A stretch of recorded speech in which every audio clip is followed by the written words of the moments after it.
하는 말씀은 베드로전서 3장 1절부터 6절까지 먼저 읽겠습니다. 아내들아 이와 같이 자기들 남편들에게 순종하라. 이는 혹 말씀을 순종하지 않는 남편들이라도 말로 말미암지 않고 그들의 아내들의 행실로 말미암아 그들을 얻고자 함이니 너희의 두려워하며 정결한 행실을 봄이라. 너희의 단장은 머리를 꾸미고 금을 차고 아름다운 옷을 입는 외모를 하지 말고 오직 마음에 숨은 사람을 온유하고 안정한 영의 썩지 않은 것으로 하라. 이는 하나님 앞에 값진 것이니라. 전에 하나님께 소망을 두었던 거룩한 부녀들도 이와 같이 자기 남편에게 순종함으로 자기를 단정하였나니 사라가 아브라함을 주라 칭하여 순종한 것 같이 너희는 선을 행하고 아무 두려운 일에도 놀라지 아니하면 그녀의 딸들이 된 것이니라. 원전으로 다시 보는 베드로전서 오늘은 3장입니다. 노아의 방주, 혼의 구원, 성령 세례이란 제목으로 말씀을 나누겠습니다. 베드로전서는 전반적으로 혼의 구원에 대한 얘기입니다. 베드로전서 1장 9절에 보면 믿음의 결국 혼의 구원을 받음이라. 그래서 베드로전서의 수신자들은 거듭난 사람들입니다. 너희들이 거듭난 것은 썩어질 씨로 될 것이 아니요 썩지 아니한 씨로 된 것이니 항상 있는 말씀으로 돼 있다 이렇게 돼 있는데요. 거듭난 사람들, 쉽게 말하면 영의 구원받은 사람들이 이제 혼의 구원을 향하여 가는 것인데 어떻게 보면 오늘 결론이라고 할 수 있습니다. 노아의 방주 사건을 통해서 바로 그것이 혼의 구원이 이런 것이다. 그러니까 노아의 방주는요 개인이 구원받는 거 아니잖아요, 그죠? 단체가 한 몸을 이뤄서 구원받는 건데 도대체 그 노아 방주가 뭐기 때문에 구원이 있었는가? 노아 방주 안팎으로 칠해진 역청, 코페르라고 하는 목숨값, 핏값이라고 하는 그것이 이 코페르가 있었기 때문에 그들은 구원받았다는 거죠. 그래서 그것은 바로 예수 그리스도의 피고 예수 그리스도의 피로 그 안에 들어가 있으면 그 구성원들이 다 구원받는다는 것. 그것을 다른 말로 오늘은 성령 세례라고 이렇게 얘기를 하고 있습니다. 이때 그 성경 전체적으로는 하나의 결혼 관계로 설명을 합니다. 오늘 특별히 아내들에게 당부를 하는데요. 아내들이 행실을 잘하면 남편들도 얻을 수 있다. 우리말 번역에는 남편들이 아내가 잘하면 남편을 구원받을 수 있다고 되어 있는데 여기는 사실 구원이란 단어는 아닙니다. 여기서 그들을 얻고자 한다. 헬라어로는요. 켈다이노라는 건데 여기 프린트물에는 켈다니오로 되어 있는데요. 원래 켈다이노 이거는 유익을 얻다 이런 단어에서 나온 거죠. 그러니까 이 아내를 통해서 남편을 얻게 되는 그런 것을 한마디로 혼의 구원에 대해서 여기서 말씀하는 것이죠. 여기 있는 사람들은 다 근본적으로 기본적으로 영의 구원을 받은 사람들을 대상으로 하고 있습니다. 근데 성경 전체적으로 그러니까 아내와 남편은 아주 중요한 관계를 갖습니다. 아내의 역할이 뭔가? 이것은 남편을 누구로 바라보는가? 그것을 우리 예수님이 다 우리의 남편인데 그 예수님을 우리는 직접적으로 볼 수 없기 때문에 하나님은 결혼이란 제도를 주셔서 그것에 익숙하도록 만드셨죠. 그래서 에베소서 5장 31절에 보면 창세기 2장 24절을 인용해서 남자가 부모를 떠나 그의 아내 앞에서 한 몸을 이루도록 하는 것. 그것이 하나님의 큰 비밀인데 그리스도와 교회의 결혼을 말씀하고 있습니다. 그래서 우리는 이 부부관계를 통해서 이 세상에서 아름다운 한 쌍의 부부로 영원히 살아보자라는 의미가 아니라 바로 이 부부관계를 통해서 우리는 끊임없이 생각해야 되는 것은 우리는 최종적인 결혼이 남았다는 겁니다. 신랑이 누군지를 분명히 알고 있고요. 다만 신부가 굉장히 모호하게 생각되는 경우가 있습니다. 많은 경우에 우리 신부 준비해야 된다, 신부 단장해야 된다 생각을 하죠. 그것은 개인을 두고 한 말이 아닌데 우리는 개인으로 받아들이고 있습니다. 그러니까 여기에서 이제 과거의 구약 시대 때 아내된 자들의 역할들을 쭉 설명하고 있다는 거예요. 아내는 남편을 뭐로 생각해야 되냐면 주님으로 생각해야 된다는 겁니다. 이것은 남자가 우월해서 그렇다는 의미가 아니라 이 남편은 바로 우리 주님의 모형으로 갖다 놨기 때문에 그렇다는 거죠. 우리 남편 되는 분들이 주님의 자격은 없지만 아내들에게는 바로 주님을 바라볼 수 있는 모형은 된다는 것이죠. 마찬가지로 바로 남편들은 아내를 볼 때 주님의 마음으로 볼 수 있는 것. 그래서 이 대표적인 예를 오늘 6절에 보니까 사라가 아브라함을 주라 칭하여 순종한 것 같이. 그래서 남편을 주라고 바라보는 그 자세가 궁극적으로는 예수님을 우리 남편으로 우리가 생각하고 그걸 하는 걸 뭐라고 그랬죠? 여기서는 선을 행한다고 표현했습니다. 그러니까 우리는 아무것도 아닌 것 같지만 창세기 18장에 보면 아브라함이 99세가 되었을 때 하나님이 나타나셔서 그때 말씀하시죠. 이 사라에게 바로 아이가 있으리라. 그때 사라가 자기 남편을 지칭해서 바로 우리 주인도 지금 기력이 떨어졌다는 거야. 자기는 물론이고. 근데 그럴 수가 있으니까 하는 속으로 그걸 이제 웃었다는 거죠. 그래서 그 웃었다는 뜻이 이삭이 이제 그 아들의 이름이 되는데 일단 그 말을 그 생각을 하는 가운데서 아브라함을 아도나이 하고 주님 이렇게 불렀다는 겁니다. 이 아브라함이 특별히 뛰어난 사람일까요? 믿음이 대단한 사람일까요? 믿음의 조상이라는 뜻은 아브라함이 뛰어난 믿음을 가졌다기보다는 믿음의 표본으로 첫 번째 등장한 사람이라는 뜻에서 그러겠죠. 아브라함도 약점이 많은 사람이잖아요. 자기 사라를 아내를 동생이라고 하면서 위기를 모면하기도 하고요. 여러 가지 상황들이 있었는데 하여튼 그 아브라함과 사라의 관계를 통해서 우리에게 설명해 주시는 것은 그 아내가 아브라함을 주님이라고 이렇게 불렀다는 겁니다. 그 관계를 인정했다는 겁니다. 그걸 통해서 구약 성경의 모든 내용들은 이제 우리에게 예수님을 설명해 주고 있습니다. 그러니까 우리가 예수님을 주님이라고 그러는데 주님은 사실 우리의 남편이고 그렇다면 남편과는 우리는 결혼하는 상대자잖아요. 그것이 성경에 깔려있는 그 맥이라고 할 수 있죠.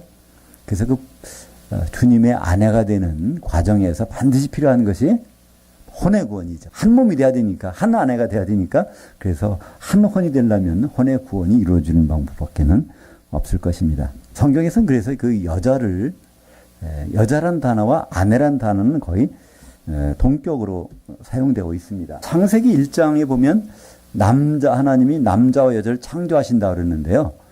그때 남자와 여자는 사실은 남자 여자가 아닙니다. 수컷과 암컷이란 뜻이죠.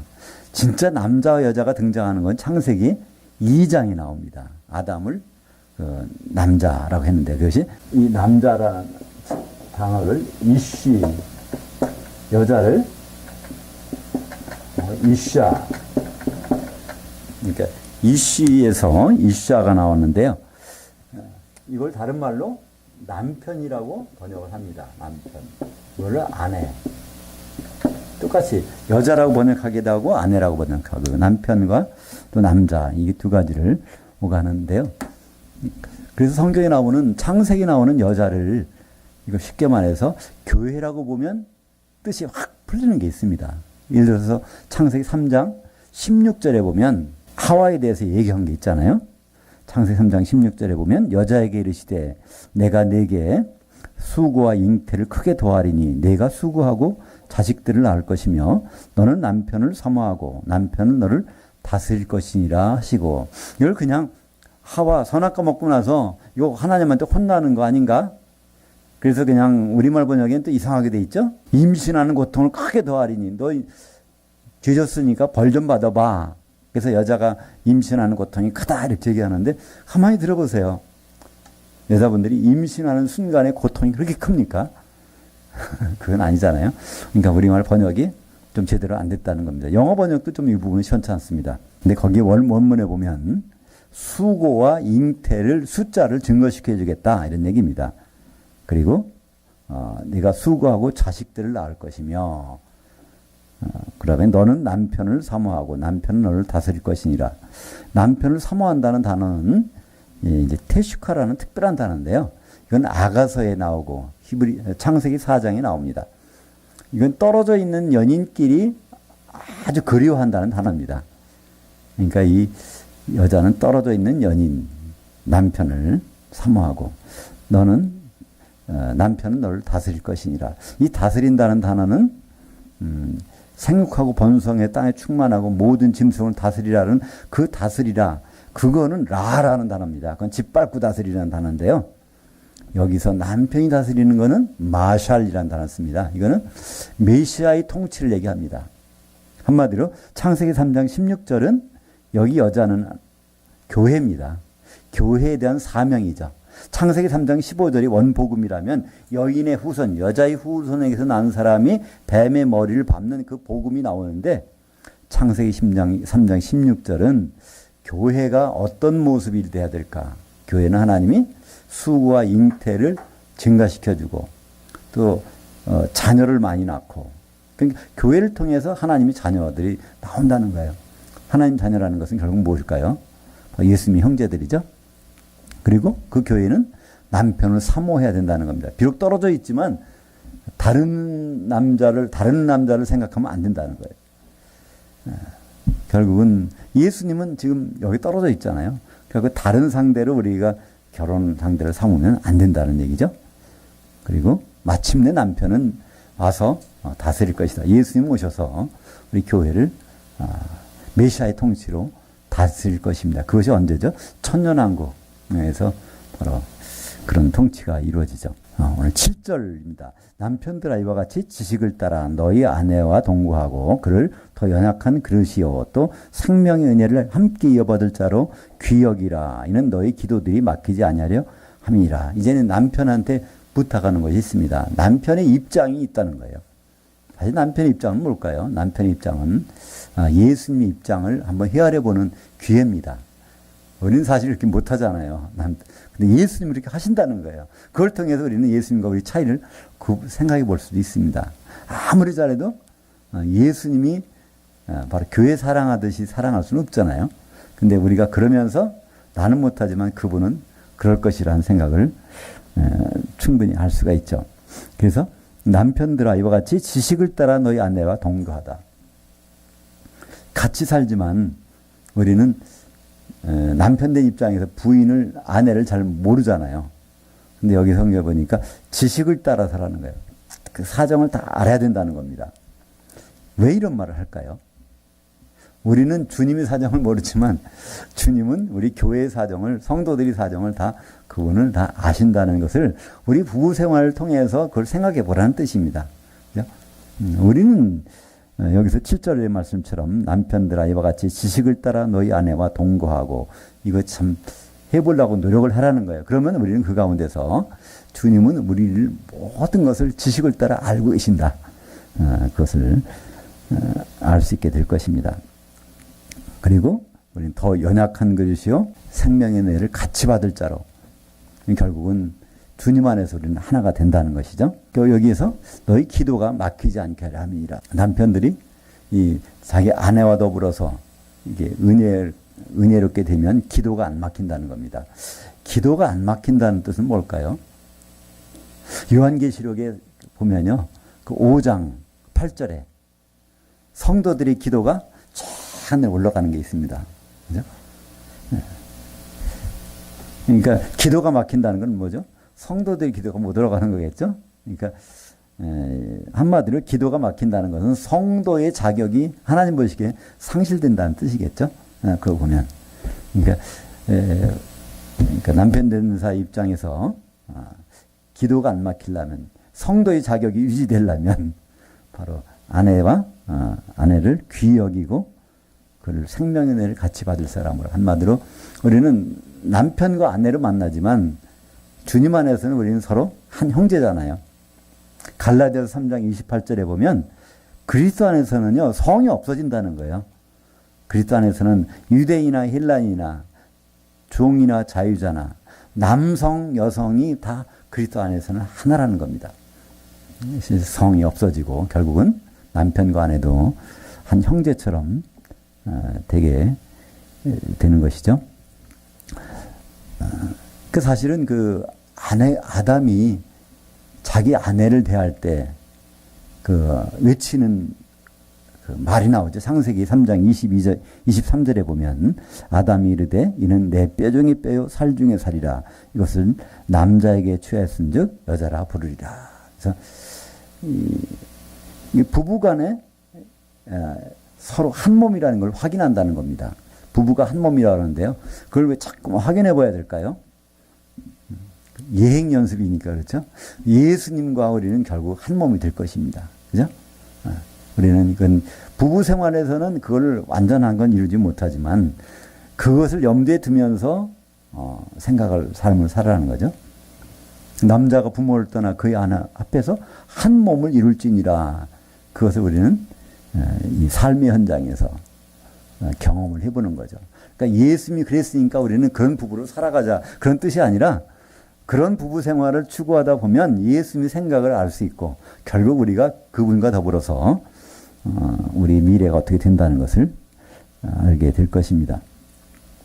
그래서 이 혼의 구원에 대해서 계속 이제 나오는데요. 혼의 구원에 이루어가는 방법들이 이제 8절부터 12절까지 계속 나옵니다. 마지막으로 말하는 너희가 마음을 같이하여 동정하며 형제를 사랑하며 불쌍히 여기며 겸손하며 악을 악으로 욕을 욕으로 갚지 말고 도리어 복을 빌라. 그러니까 끊임없이 무슨 관계입니까? 나 혼자는 없어요. 하나님과 나 사이에서 일어나는 어떤 걸 얘기하는 거 전혀 없습니다. 형제와의 관계를 통해서 계속해서 이 말씀을 하고 있습니다. 10절에 보니까 그러므로 생명을 사랑하고 좋은 날들 보기를 원하는 자는 혀를 금하여 악한 말을 그치며 그 입술로 거짓을 말하지 말고 악에서 떠나 선을 행하고 화평을 구하며 그것을 따르라. 선한 날들을 보기 원하는 자. 이 선한 날도요, 결국은 우리 쉽게 생각하면 하나님이 기뻐하시는 날이 있다는 겁니다. 그걸 보기 원하는 사람. 그러니까 하나님이 기뻐하시는 것을 우리는 계속 요즘에 그러니까 여러 가지 예배 때마다 나오게 되는데 하나님이 선이라는 것 우리는 금방 알 수 있는 데가 있었죠. 창세기 1장 마지막 절 31절 보시기에 힘이 좋았더라. 하나님이 지으신 모든 것을 마침에 보시기에 힘이 좋았더라. 그러니까 하나님은 아담이 나타나면 아주 좋다는 거예요. 좋다는 것이 바로 이게 하나님의 선이죠. 선. 하나님의 선. 하나님의 선은 아담의 등장으로 나타납니다. 이게 창세기 1장 31절. 보시기에 힘이 좋았더라. 토우라는 말로 쓰는데요. 근데 주님이 아주 좋아하는 날, 그날은 주님이 재림의 날이겠죠? 그래서 선을 행하고 화평을 구하며 선을 행하고 화평을 똑같은 얘기 계속해서 똑같은 얘기입니다. 선을 행한다는 것은 결혼 준비하라는 얘기입니다. 한마디로 그죠? 날짜 받아놓고 결혼 준비하라는 얘기입니다. 교회가 결혼 준비하는 것 예수님의 상대자 배우자가 되는 것이죠. 그래서 그렇게 하는 사람과 그렇게 아는 사람 하나님은 여기서 이제 얼굴 모습으로 표현하고 있습니다. 하나님은 이 귀를 기울이는 거, 눈으로 잘 이렇게 보는 거, 그건 사랑스러울 때, 인정받을 때는 그렇게 한다는 거예요. 근데, 어떤 사람은 혼낼 때는 뭐부터 하죠? 얼굴 표정이 이상해지잖아요. 그죠? 얼굴 표정이. 그러니까 오늘 이제, 베드로전서 3장 12절에 보니까 주님도 우리와 같은 것 같아요. 3장 12절에 보니까 주의 눈은 의인을 향하시고 그의 귀는 그의 간구에 기울이시되 주의 얼굴은 악행하는 자들을 대하시느니라 하였느니라. 그러니까 이제 시편하고 에레미야에서 있는 말씀인데요. 그러니까 이 눈은 어떤 거 좋은 걸 바라보는 거예요, 그죠? 자기 어린 아이가 또는 손주가 할 땐 그 눈빛이 반짝반짝 빛나잖아요, 그죠? 보느라고 또 어떤 좋은 얘기 들을까? 나에게 좋은 얘기 하는가? 귀를 기울이는데 얼굴은 악행하는 자를 향한다는 거예요. 악행하는 자. 얼굴 그냥 얼굴에서 표정이 금방 나타나잖아요.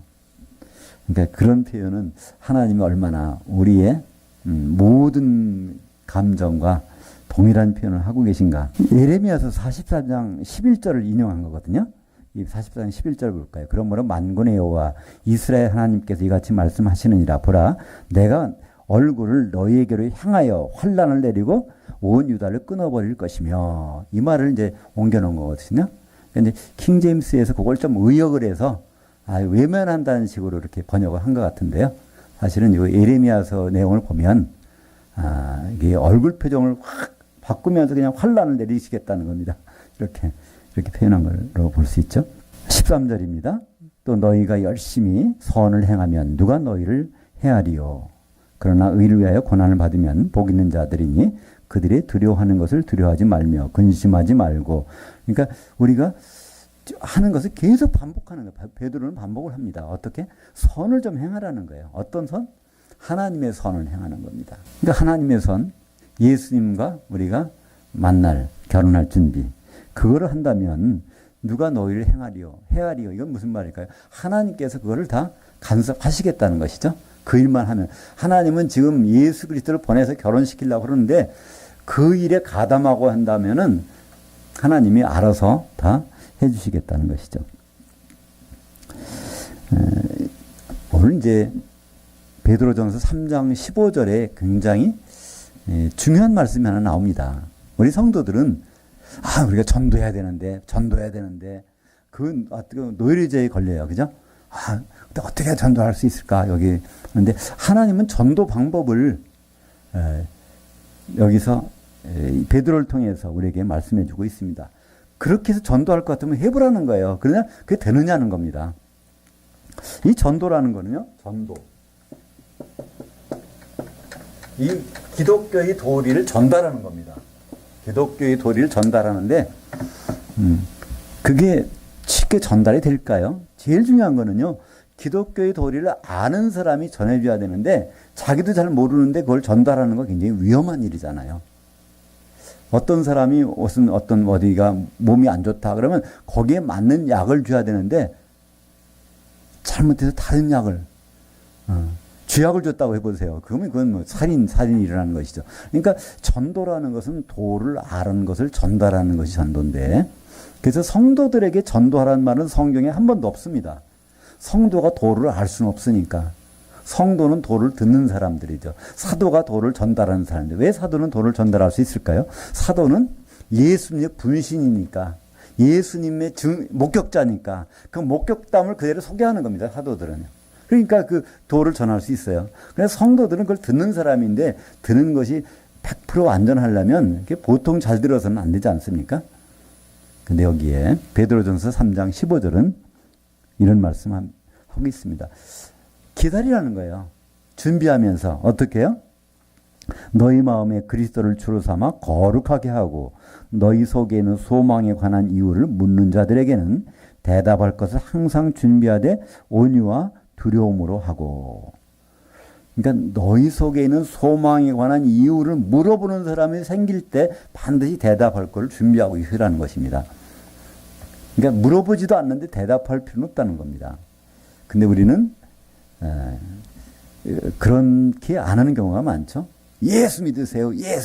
그런데 그게 오히려 상대방으로서는 반감이 일어나서 그러려면 그렇게 하면 당신아 믿으시오 하는 경우가 많잖아요.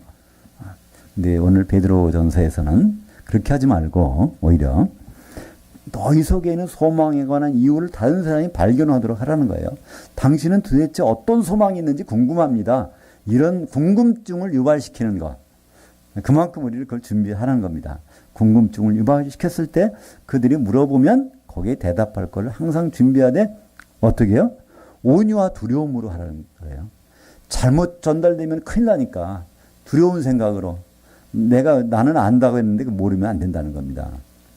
아까 그냥 극단적인 비유로 쥐약을 준다고 제가 그런 비유를 썼는데 그건 좀 적절하지 않은 것 같아요. 여하튼 거기에 맞지 않는 것을 함부로 준다면 그 약을 먹어서 해가 될 수도 있거든요. 그러니까 우리에게 대한 소망을 누가 물어봤을 때 거기에 대한 것을 대답할 때 온유함과 두려움으로 한다는 거는요, 얼마나 책임이 많은지 몰라요. 내가 말을 잘못 대답해가지고 그 사람이 오해하게 되면, 복음을 오해하게 되면 그것처럼 아주 낭패가 어디 있겠습니까? 그것을 물어오는 사람도 많지 않겠지만 혹시 물어왔을 때는 그 대답할 것을 잘 온유함과 두려움으로 준비를 하는 것입니다. 여기에 소망에 관한 이유, 그 이유가 우리가 잘 아는 말 로고스입니다. 사람들이 물어본다는 거예요. 소망에 관한 로고스를 물어본다는 거예요. 이 로고스라는 것은 우리는 보통 말씀이라고 번역하지만 이 로고스,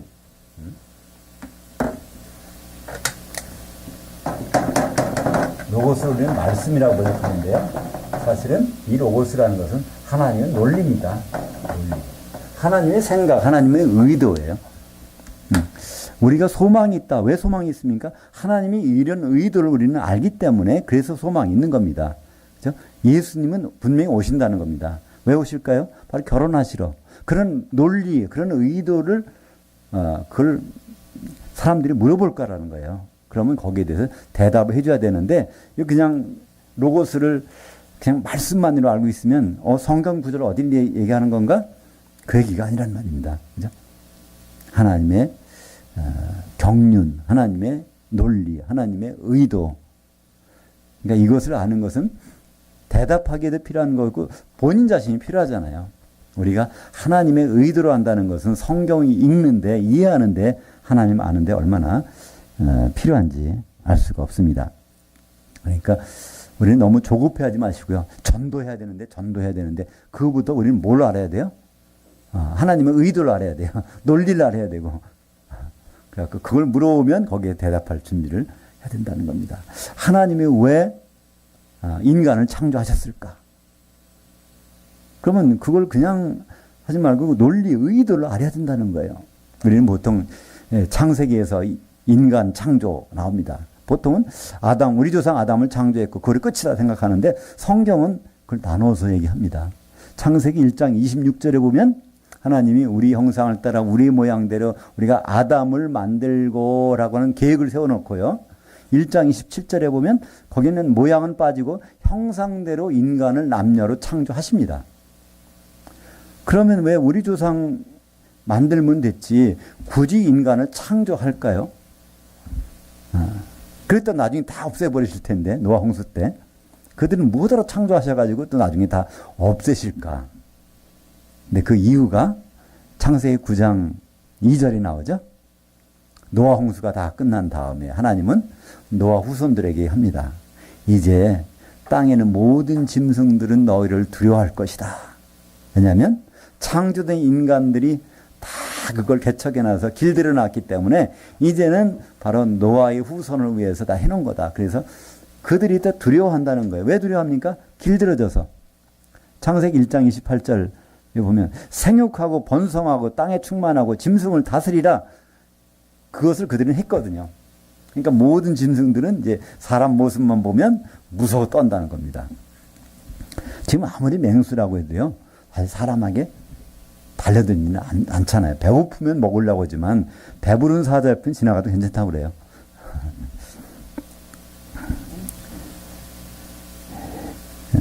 16절에 선한 양심을 가지라. 그리고 여기에 항상 준비하는 방법에서 우리가 선한 양심을 가지라는 겁니다. 선한 양심. 그것이 이 인간적인 양심일까요?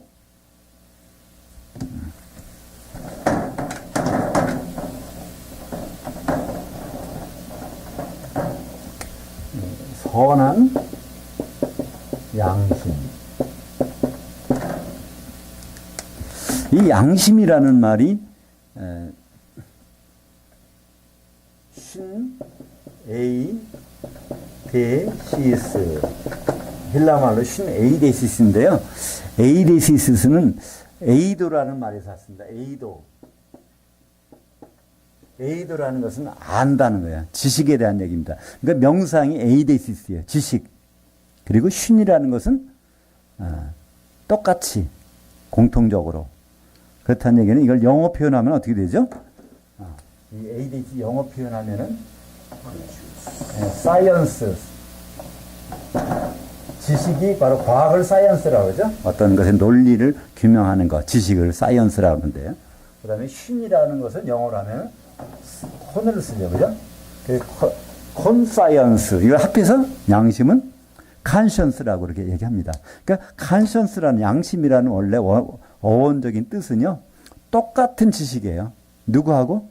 하나님하고. 하나님의 생각을 똑같이 하는 거예요. 하나님의 기준과 똑같은 거예요. 그게 사실 양심입니다.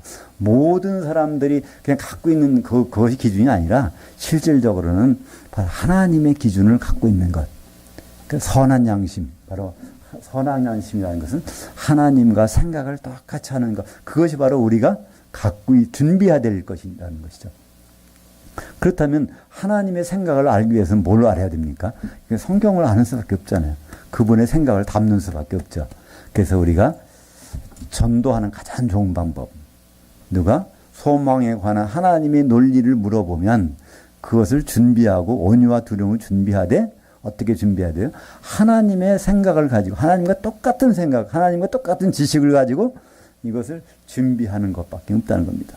그래서 우리는 하나님의 생각을 갖기 위해서는 성경을 봐야 되고 또 성령의 감동을 받아야 이것을 우리가 느낄 수 있습니다. 이것이 전도 방법이라는 거예요.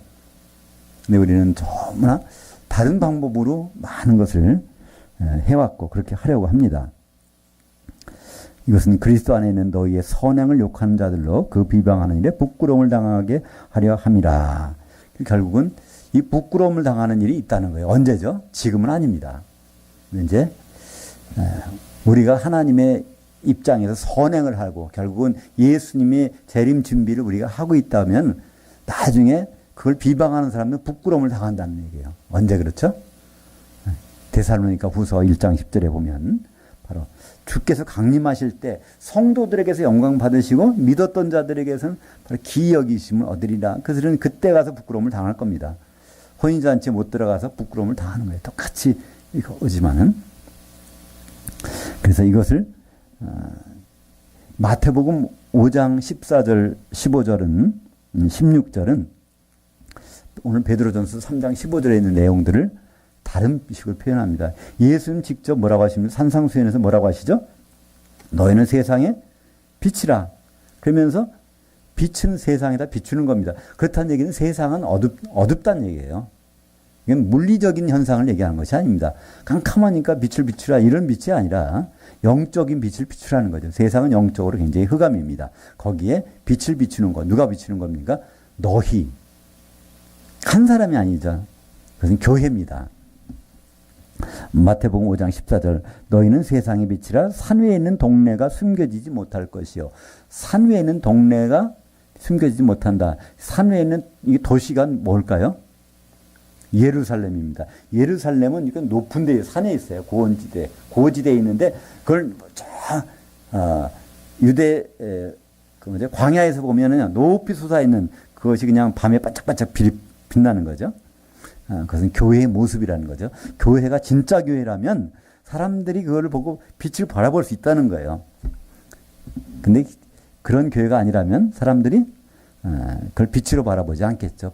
교회를 본받으려고 하지 않을 겁니다. 16절에 이같이 너희 빛이 사람들에게 비치게 하라는 겁니다. 어떻게 해요? 그들로 너희 착한 행실을 보고 하나님들에 계신 너희 아버지께 영광을 돌리게 하라. 그러니까 그들이 우리의 뭐 어떤 걸 봐야 된다고요? 착한 행실. 이게 착하다, 선하다 똑같은 얘기입니다. 우리가 선하게 하는 것을 보면 그들이 아버지께 영광을 돌린다는 얘기죠. 결국은 우리가 결혼 준비를 하면 예수님 만날 준비를 하면 그들은 바로 우리를 다시 보게 돼 있다는 겁니다. 그렇지 않고 우리가 세상적인 어떤 경쟁이 상대로 되면 곤란하죠. 그죠? 저 교회는 가면 없는 게 없어. 와서 가면 휴게소도 있고, 뭐, 무슨 센터도 있고, 뭐도 있고, 뭐 공부 원하면 다 배울 수 있고, 그죠? 그런 경쟁 상대로 세상에서 커란 얘기가 아니라 세상에서 줄 수 없는 빛을 비춰주는 또 소망을 바라는 그런 것을 말씀하고 있습니다. 17절에 선을 행함으로 고난받는 것이 하나님의 뜻일진데 악을 행함으로 고난받는 것보다 나으니라. 그러니까 하나님의 뜻은 선을 행함으로다가 고난받는 거 하나님 뜻이라는 겁니다. 그러니까 예수님을 기다리고 준비하다가 고난받는 거 그건 하나님 우리가 허용하실 수 있다는 거예요. 그거는. 근데 세상 일 갖고 고난받는 거 그거보다는 훨씬 유익하지 않냐. 똑같은 고난을 받는데 하나님이 기뻐하시는 일에 고난을 받는 것이 관계없이 고난받는 것보다는 유익하다는 얘기입니다. 그러면서 이제 또 한 가지 베드로전서 3장에는 중요한 말씀이 하나 나오는데요. 18절 말씀. 그리스도께서도 단번에 죄인들을 위하여 죽으사 의인으로서 불의한 자를 대신하셨으니 이는 우리를 하나님 앞으로 인도하려 하심이라. 육체로는 죽임을 당하시고 영으로는 살리심을 받으셨으니 그가 또한 영으로 가서 옥에 있는 영들에게 선포하시니라. 여기 복음이란 단어는 안 나오지만 이 똑같은 내용이 이제 베드로전서 4장 6절에 나옵니다. 거기에는 복음을 선포한다고 직접 나와요. 그러니까 예수님이 십자가에 죽으신 바로 그날 저녁에 일어난 일입니다. 영으로는 살아나셨다는 거예요. 그래서 옥에 있는 영들에 가서 복음을 전하셨습니다. 이게 절기를 보면 어떻게 되죠? 예수님 십자가 죽으신 거, 이게 6월절이니까 6월절 다음에 오는 전기, 바로 무교절이거든요. 그죠? 그러니까 예수님은요, 십자가에 탁 달리고 나서 마지막으로 뭐 하시죠? 마지막으로, 다 이뤘다 먼저 하시죠. 다 이뤘다. 그것도 다 이루어졌다는 수동형입니다. 뭐가 이루어졌다는 얘기일까요? 6월절이죠. 그죠? 율법 중에서 6월절. 그러니까 이제 그 십자가 달리기 전에 최후의 만찬하시면서 내가 바로 하나님 나라에서 6월절을 다시 6월절을 먹기까지 바로 이 포도나무에서 나는 것을 다시 입에 안 되겠다 그럽니다. 그러니까 하나님 나라에서 6월절을 이루기까지 6월절이 완성시킬 때까지는 포도나무에 된 것을 입에 남은 거 입에 안 되겠다. 근데 하나님 나라는 나중에 있는 것이 아니라 그 현장에 이루어지는 겁니다. 그죠? 예수님 십자가 달리시고 마지막에 오후 3시에 딱 깨우셔서 목마르다 합니다. 그러니까 포도주, 신포도를 갖다 대는 거예요. 그 다음에 예수님이 뭐라고 그래요? 다 이루어졌다. 6월절 다 이루어졌다는 거예요. 내가 하나님 나라에서 6월절을 이루기까지는 포도나무에서 난 것을 입에 안 되겠다 그러는데 지금 그거를 이제 입에 됐다. 무슨 얘기입니까? 6월절 다 이루었다. 하나님 나라에서. 이 천국에서 하나님 나라에서 6월절 다 이루어졌다는 신호를 딱 보내고 나서 마지막 맨 마지막 아버지께 내 영을 부탁하나이다. 끝나잖아요. 그죠? 왜 영을 부탁할까요? 이제 영이 할 일이 있는 거예요.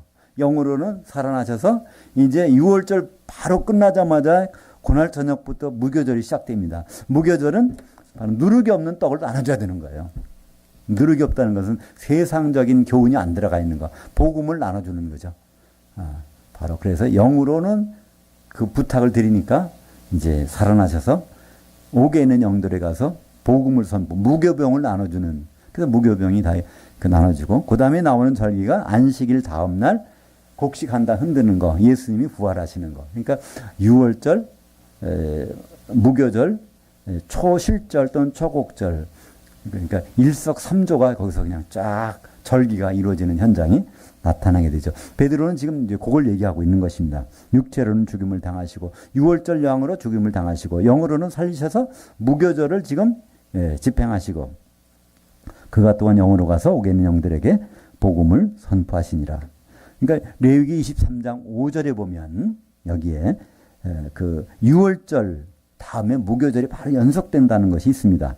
첫째 달 19날 저녁은 여호와의 6월절이요. 또 이달 15날은 여호와의 무교절이니. 그러니까 14일 날 저녁 6시 지나서부터 바로 15일 날이 도착하는 날이죠. 유대인들은 저녁 6시경 해 떨어질 때 하루가 바뀌니까 그때 무교절, 그러니까 무교절이 됐는데 예수님이 복음을 안 전하셔도 이상한 거예요. 그렇잖아요. 모든 절기는 예수님의 그림자인데 6월절 완성된다면 무교절이 완성돼야 되는데 그때 가만히 계셨다? 이건 이상한 일이잖아요. 근데 너무나 당연하게 영으로는 바로 무교절을 지금 집행하고 계신 것입니다. 이래 동안 너희는 무교병을 먹을 것이며 첫날은 너희가 성회로 모이고 그래서 이때 첫날 모이고 아무 노동하지 말라. 안식일. 이때가 바로 큰 안식일. 그래서 예수님이 십자가에 달리시고 그날 저녁이 이제 큰 안식일 되는 겁니다. 무교절 첫날이니까. 그 다음에 그 다음 날은 이제 보통 날이고 또 그 다음 날 다시 안식일. 그 다음에 이제 부활하시죠. 그래서 안식일이 2번 지나서 요한복음, 또 마가복음, 누가복음을 보면요. 안식일이 2번 지난 다음에 여인네가 와서 향품 가지고 오는 장면이 나옵니다. 안식이 2번 있다고 돼 있어요. 여기 복수로 나옵니다. 그래서 큰 안식일, 무교절 첫날의 안식일과 그 다음에 평일과 정규 안식일, 그러니까 일주일에 한 번씩 돌아오는 안식일, 그 다음에 이제 부활하시는 것을 성경은 우리에게 보여주고 있습니다. 그러니까 그 누룩이 과연 뭔가? 마태복음 16장 12절에 그제서야 제자들이 떡이 누룩이 아니요 바리새인들과 사두개인들의 교훈을 삼가라고 말씀하신 줄을 깨달으니라. 그래서 누룩이라는 것은 세상적인 영향력, 세상적인 지식입니다. 그것이 안 들어간 것이 복음이잖아요. 그러니까 복음은 무교병이죠. 그래서 베드로전서 4장 6절에 보면 이를 위하여 죽은 자들에게도 복음이 전파되었으니 이는 육체로는 사람으로 심판을 받으나 영으로는 하나님을 따라 살게 하려 하심이니라. 그래서 노아 홍수 때 죽은 사람들, 그 사람들에게 이 복음이 전파된 장면이 나옵니다. 이걸 미루어 봐서 우리는 예수를 모르고 죽은 사람들에게도 하나님은 기회를 주실 수 있다는 것을 이 베드로전서 3장 18절 이하와 4장 6절을 통해서 우리는 미루어 볼 수 있습니다. 그래서 하나님 앞에 쓰면, 그분 앞에 쓰면 우리는 불평할 수가 없다는 겁니다. 모든 기회를 다 하나님 주신다는 거예요. 그러니까 우리는 보통 우리 조상들, 예수 모르고 죽은 우리 조상들은 어떻게 될까? 거기에 대한 답이 베드로전서 3장과 4장에 있다는 것이죠. 20절입니다. 그들은 전에 노아의 날 방주를 준비할 동안 하나님이 오래 참고 기다리실 때 복종하지 아니하던 자들이라. 방주에서 물로 말미암아 구원 얻은 자가 몇 명뿐이니 겨우 8혼들이라. 그러니까 이 부분이 바로 천주교 가톨릭에서 오해하는 부분이에요. 가톨릭에서는 죽으면 연옥에가 있다가 그래서 나중에 산 사람들이 잘 정성을 들이면 그들이 이제 천당 간다 이렇게 얘기하는데요. 이것은 특정한 사람이 아닙니다. 그죠? 일단은 정해놨어요. 노아의 날 방주에 준비할 동안 하나님은 오래 참고 기다리실 때 복종하지 아니하던 자들이라. 대상을 정해놓은 것입니다. 지금 예수 믿으라는데 예수님이 알려졌는데 안 믿은 사람들 대상이 아니라는 거예요. 우리는 가톨릭에서는 그러잖아요. 지금 안 믿어도 연옥 가 있을 때 우리가 잘 정성을 들이면 그들이 이제 좋은 곳으로 갈 수 있다. 이 바로 베드로전서 3장 18절부터 20절까지 말씀으로 그들은 그런 얘기를 합니다. 그래서 그걸 아예 뭐라고 해요? 연옥이라고 합니다. 연옥. 훈련시켜서 훈련받고 있는 곳이라고 생각하는 모양이죠. 훈련받아서 대기하고 있다가 잘 훈련되면 거기 이제 좋은 곳으로 가는 것으로 생각하는데요. 이것은 노아의 날 방주 예비할 동안에 복종하지 않는 자들. 복종하지 않는 자들이 누구죠? 뭘 복종하지 않았습니까? 그때? 방주 짓는 것도 생각할 수 있지만 우리는 이렇게 생각하면 되죠. 하나님의 아들들이 사람의 딸들과 결혼하는 거. 그래서 이렇게 되면 내 영이 너희들 속에 들어갈 수가 없잖아. 내가 120년을 줄게. 근데 120년 동안 그들은 복종하지 않고 계속 결혼하는 거예요. 사람의 딸들과 계속 결혼하는 일. 이게 바로 불순종하는 거거든요. 영을 보존하지 않는 겁니다. 그죠? 그렇게 하다가 지금 망한 사람들. 그러니까 이것은 바로 영이 없는 사람들 얘기 아니에요. 영이 없다면 여기서 옥에 있는 영도 없잖아요. 그 사람들은 아예 없어진 사람들이고 창조된 인간은 없어졌고요. 아예 영이 있는데 바로 그 말을 안 듣고 영이 없는 딸하고 여자하고 결혼을 해버리는 사람들. 요 사람. 아예 그 후손들은 아닙니다. 그 후손들은 영이 없으니까 아예 여기 옥의 영들도 아니에요. 옥에 있는 영들은 반드시 영이 있었던 사람들이에요. 그죠? 근데 영이 있으면서 순종하지 않고 영이 없는 여자와 결혼해가지고 복종하지 않은 사람들. 그 사람들을 이제 심판 받았지만 그 영이라도 지금 이제 살려주신다는 것입니다. 그래서 20절에 보면 분명하죠. 그들이 누구라는 것이 분명히 나옵니다. 그들은 하나님이 정말 영을 보존하려고 하셨는데 그것에 복종하지 않은 사람들, 사람의 딸들을 아내로 삼던 자들, 방주에서 물로 말미암아 구원을 받은 자가 몇 명뿐이니 겨우 8명. 그래서 방주 바깥에 있던 사람들, 방주 안에는 바로 이제 노아의 가족들 8식구가 있는데 그것을 혼이라고 8혼만 구원받았냐. 혼의 구원을 여기서 말씀하고 있습니다. 혼의 구원. 혼의 구원은 혼자 받는 것이 아닙니다. 혼의 구원은 적어도 2-3사람이 여기 본 경우는 8명이 혼의 구원을 받았습니다. 혼의 구원은 바로 방주 속에 들어와 있어야 받을 수 있습니다. 그 방주는 특별합니다. 어떻게 만들었죠? 바로 안팎을 역청으로 발랐습니다. 그러니까 보통 이 노아 방주가 얼마나 될까요? 크기가 축구장보다는 좀 길고 폭은 조금 좁습니다. 그죠?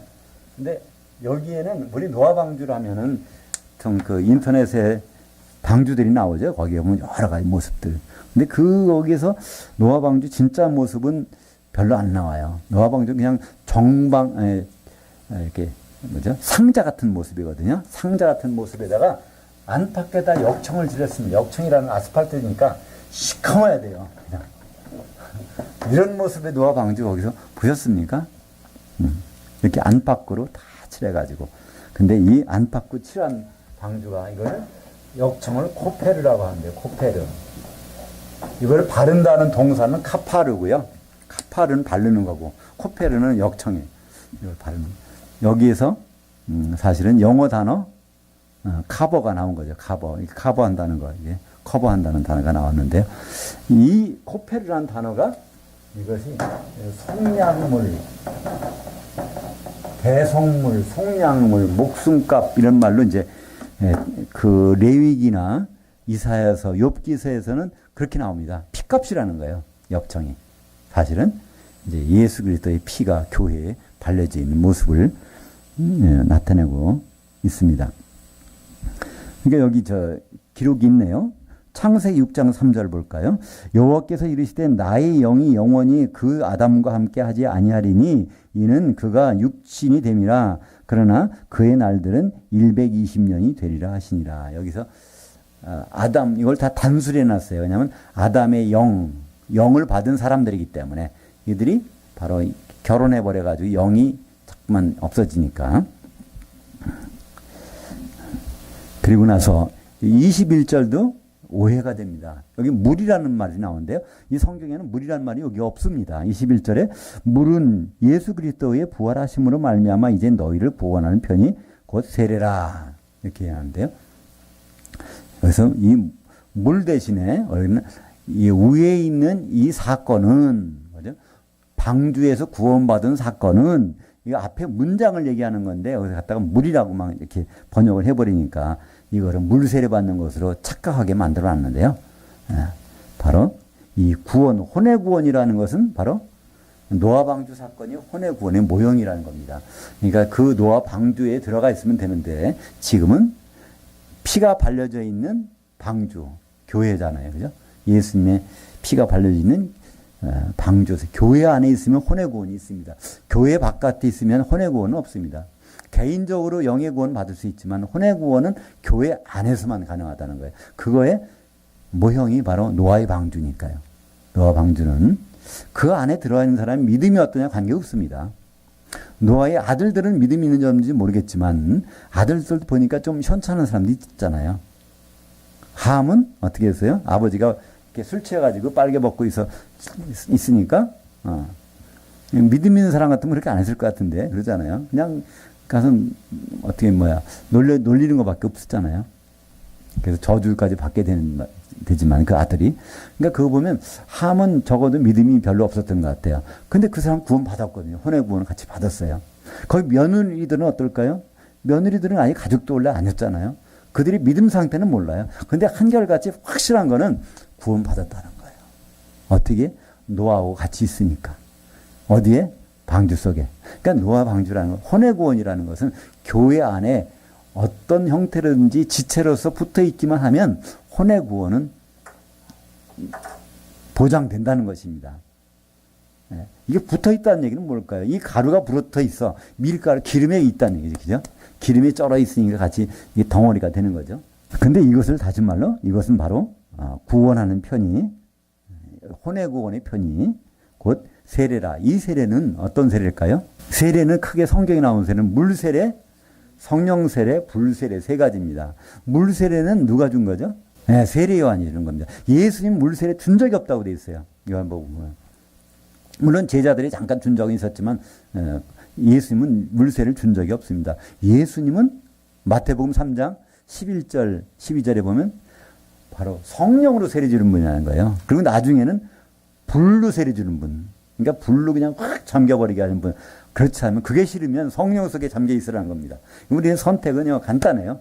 성령이 잠기고 싶으세요? 그럼 불 세례는 필요 없는 거예요. 근데 성령이 안 들어가시려고 그러세요? 그럼 나중에 불 속에 들어가는 겁니다. 바로 불 세례, 불 섞인 유리바다 속으로 던져지는 거죠. 하나님을 향한 선한 양심이 갈망이니라. 바로 이 방주는 이 선한 양심, 그것이 추구하는 거라는 거예요. 선한 양심. 하나님의 양심이라는 것은 그랬죠? 하나님과 생각이 똑같은 거예요. 하나님과 의도가 같은 겁니다. 그것을 추구하는 게 뭐라고요? 이게 바로 이 방주 속에 들어가서 구원받는 겁니다. 하나님은 사람들이 다 방주 속에 들어가길 원했겠죠. 근데 거기 실제 들어간 사람은 8명밖에 없었습니다. 그들은 구원받았습니다. 근데 방주 속에 안 들어간 사람들은 다 망했죠.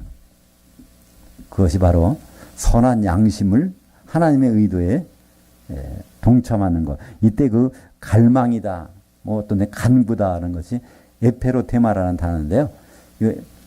이걸 아주 추구한다는 뜻입니다. 그걸 추구하는데 에피라는 단어가 붙어가지고 아주 그것만 아주 그러니까 하나님의 의도만, 하나님의 생각만을 추구하는 거예요. 지금 하나님의 의도는 창세기부터 지금까지 변함이 없습니다. 그 아담이 돕는 배필을 갖는 거예요. 그 남자가 그의 아내와 한 몸 되는 겁니다. 그것이 우리의 선한 양심이라고 하면, 그걸 추구한다 하면 그것이 바로 뭐가 보장될까요? 혼의 구원입니다.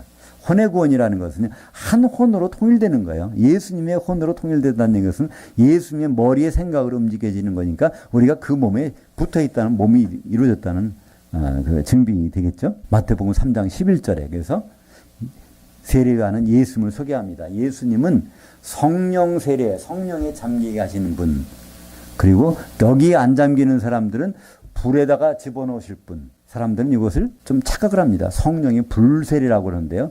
성령의 불세례는 그냥 지옥에 던져지는 건데 이건 이상하잖아요. 아예 마태복음 3장 12절은 설명하고 있지 않습니까? 그때 주님이 오셔서 타작마당을 잘 쓸은 다음에 거기다가 알곡은 곡간에다가 딱 드린다는 거예요. 구원방주 속에다 딱 집어넣고 그 다음에 쭉정이는 어디다 보내요? 불에다가 그냥 던진다는 거예요. 불세례 준다는 거예요. 불세례. 그러니까 이것은 달리 해석할 여지가 없어요. 해설까지 나와 있으니까요. 3장 마태복음 3장 12절에 손에 키를 들고 자기 타작마당을 정하게 하사 알곡은 모아 곡간에, 이것이 바로 성령 세례잖아요. 그 다음에 쭉정이는 꺼지지 않는 불에, 이것이 불세례잖아요. 세례는 우리가 지금 받을 세례는 그래서 하나밖에 없습니다. 물세례 아닙니다. 불세례 그거 하면 곤란해요. 우리는 지금 뭘 받아야 됩니까? 유일하게 한 세례, 성령 세례.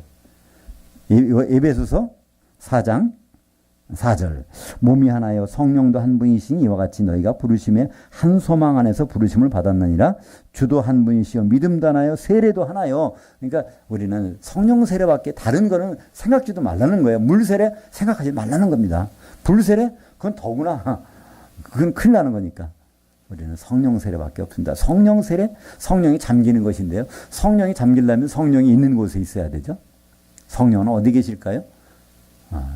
그분의 행선지를 분명히 밝혀두셨잖아요. 두세 사람이 내 이름은 모인 곳에 거기 분명히 있겠다. 우리는 그분의 행선지를 알기 때문에 거기가 있으면 되는 거예요. 우리가 예수 그리스도 이름 안에서 교통하고 모이고, 그죠? 한 몸을 이루는 곳에서 성령은 함께 계실 것입니다. 그래서 고린도전서 12장 13절에 너희가 다 한 성령으로 세례받아 한 몸이 되었고, 우리가 한 몸 되는 유일한 방법은 성령에 잠기는 겁니다. 성령에 잠기려면 혼자는 절대로 불가능합니다. 한 사람 될 수가 없어요. 두세 사람이 있어야 바로 성령께서 함께 하시고, 성령께서 함께 하시는 곳에 있으면 잠기게 되는 것은 너무나 당연합니다. 22절에 그는 하늘에 올라서 하나님 우편에 계시니 천사들과 권세들과 능력들이 그에게 복종하느니라. 예수님 지금 여기 안 계십니다. 우리는 주님과 동행한다 그러는데 예수님과 동행하는 것은 아니에요. 물론 성령님이 함께 계시지만 하늘에 오르셨어요. 하늘에 오르셨다는 얘기는 뭘까요? 하늘에서 다시 이곳에 오신다는 약속이기도 합니다. 그 약속이 이루어지죠. 데살로니가전서 4장 16절에 주께서 호령과 천사장의 음성과 하나님 나팔 소리로 친히 하늘로부터 강림하시리니, 하늘에 올라가셨으니까 하늘로부터 강림하시리니, 어디를? 공중으로. 그때 죽어있던 사람들 일어나고 그때까지 살아있던 사람들 뒤따라 올라가서 공중에서 만납니다. 여기 어디? 천국에 가만히 있다가 오는 사람이 있습니까? 그죠? 천국에 있으면은, 오히려 주님과 같이 있으면은 이런 말이 어색하잖아요. 데살로니가전서 4장 16절과 17절 한번 쭉 읽어보면 만약에 죽어서 천국 갔다 오는 사람들이 여기에서 어디에서 뛰쳐나와야 될지가 맞진 않잖아요. 그죠? 그때 무덤에서 뛰쳐나오는 것도 아니고 그때까지 살아있던 사람도 불명 아니고 죽어서 간다고 그랬으니까. 그럼 죽어서 간 사람들이 여기서 어디 나올까? 무덤에서 뒤따라 나오는 사람밖에 없습니다. 그죠? 노아의 방주, 혼의 구원, 성령 세례.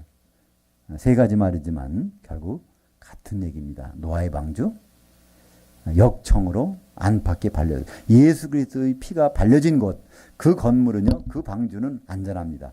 혼의 구원을 이루기에 아주 그거보다 더한 것은 없다는 것이죠. 그것을 성경은 바로 세례라고 합니다. 세례는, 우리에게 필요한 세례는 물 세례가 아니고 불 세례는 더더욱 아니고요. 유일한 세례, 성령 세례밖에 없습니다. 기도하겠습니다.